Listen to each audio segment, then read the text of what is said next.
Let's bring in Jonathan Alter, MSNBC contributor, columnist, creator of the Old Goats newsletter on Substack, and author of the just-released book, American Reckoning, Inside Trump's Trial and My Own. And before we get to your book, my friend, let's talk about Donald Trump's rally in the city here at MSG. James Carville, Hillary Clinton both said it echoes the Nazi rally there in 1939. Do you think this was an intentional choice? No, I don't think he was intending to have it echo the Nazi rally, but it does because, he is talking Nazi. He calls people vermin and talks about the enemy from within. That's the language that Hitler used. So he is a fascist. If you have the former chairman of the Joint Chiefs, his former chief of staff in the White House, calling him a fascist, these aren't Democrats calling him this.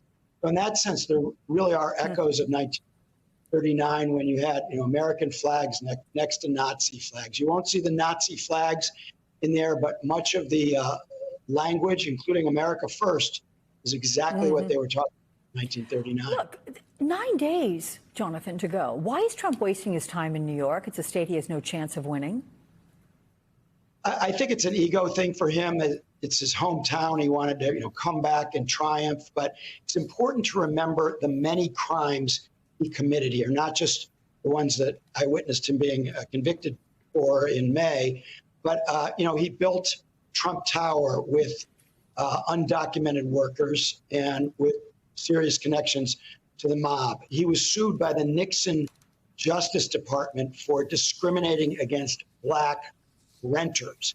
Donald Trump would put a little C for colored next to applications to rent in his building if the people happen to be Black. The Central Park Five, he called for them to be executed in full-page ads and on TV. They were all exonerated by DNA. He still wants them executed. We have a city councilor in New York now who's one of the Central Park Five. Donald Trump wanted him killed.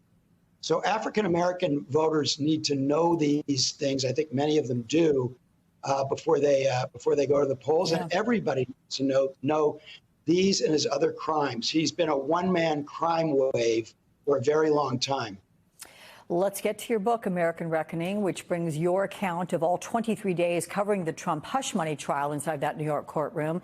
Trump was convicted less than 5 months ago on May 30. Pretty quick turnaround for a book, Jonathan. Did you have a sense of urgency that you had to get it released before the election? I did, absolutely. I felt like I had to do this. I had to bear witness. The trial wasn't televised, and so people like me would write things from the courtroom, but they didn't really land. And this was an exceptionally important trial, arguably the trial of the century so far.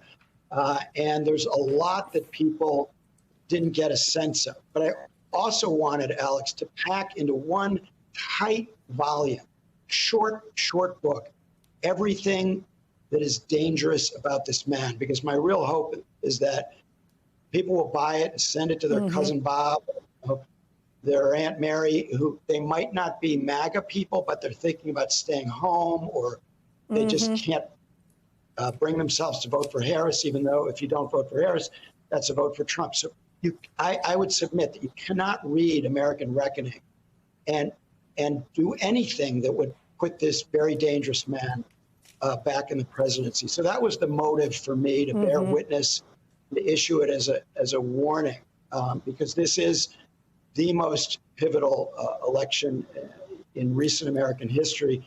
We cannot put a fascist criminal in the White House. And if you don't believe he's a criminal, read my book. Let me ask you quickly, because you share vignettes growing up in Chicago, the early inspiration there of those that really helped you pursue a career in writing about history and politics. And your mom gets a lot of credit there, right? She was an activist.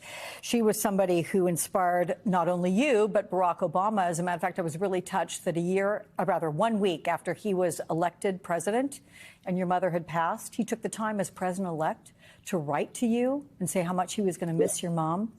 So when you think about all that and the struggle to make sense of where America is right now, have you figured that out?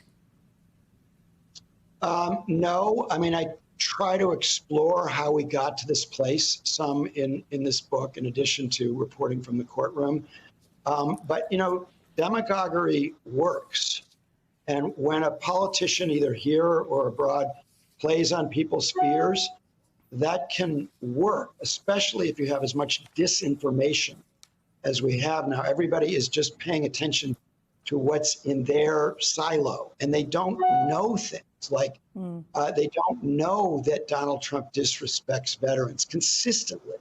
It's not just General Kelly and General Milley who say this. There's, I think, 13 others who have testified to the fact that this man disrespects those who gave their lives for our country. We can't put that kind of person, that cruel, criminal person, back in the White House. And that's why I want to do anything I can to get people off the couch and understanding this. And that's why I wrote the book. It's right here. I think it is some of your best work. I love it so much. I wrote you an email and expressed that, but I just think it's important to tell our viewers that as well. Worth the read, everybody. It's a wonderful book. I'm really proud of you for writing it. Thank you.